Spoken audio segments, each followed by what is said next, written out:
A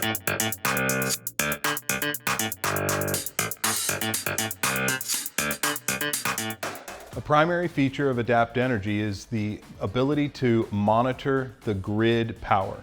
So we want to know if there is a power outage that occurs because the Adapt Energy system is going to automate the energy profiles of the home in such a way that we're going to shut certain things off so that we make sure we don't overload the inverter of our home battery.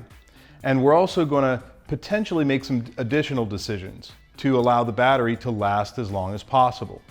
Now, even though we have the ability to manually control circuit breakers, when a grid loss or power outage occurs, that is automated. So we're going to actually do a real power outage. We're going to shut power down to the house, and we're going to actually see what happens to some of the circuit breakers in the home. Now, not only are we going to see the circuit breakers change on the iPad, you're going to see changes to the lighting, you're going to see changes to the shades, and all of this is to help the home last as long on battery power as possible. So we keep the ambient temperature down by lowering the shades.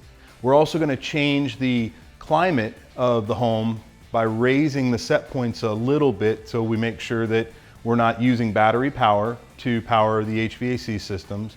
And we're also going to shut down pool pumps and water heaters and things like that we may not need, and that'll help make sure our battery lasts as long as possible. So here in a moment, you're going to see a grid loss and you're going to see what happens to those breakers.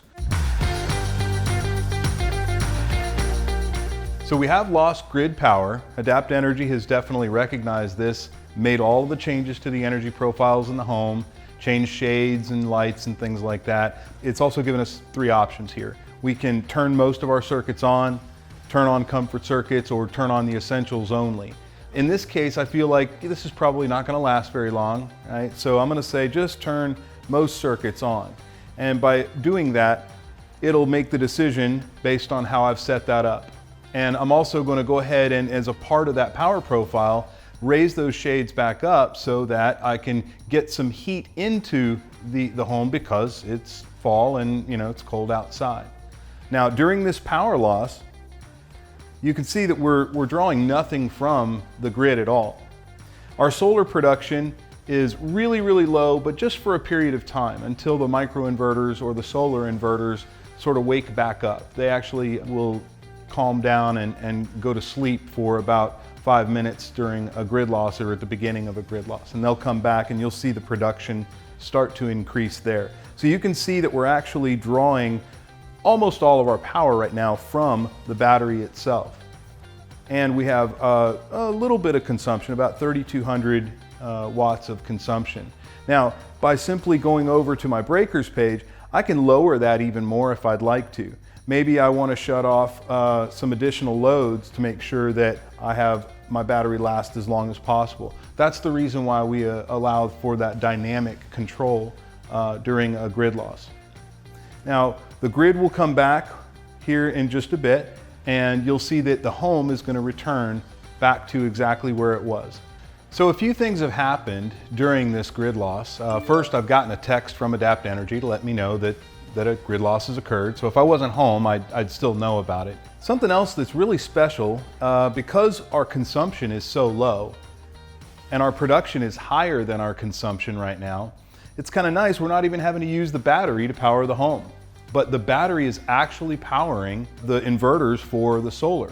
See, what most people don't know is if you don't have a home battery or some method to power the microinverters or the inverters for solar, you won't have solar power when you have a grid loss. In my case, I'm actually in great shape. In fact, my battery is charging while I'm in a grid loss from solar, which is really fantastic.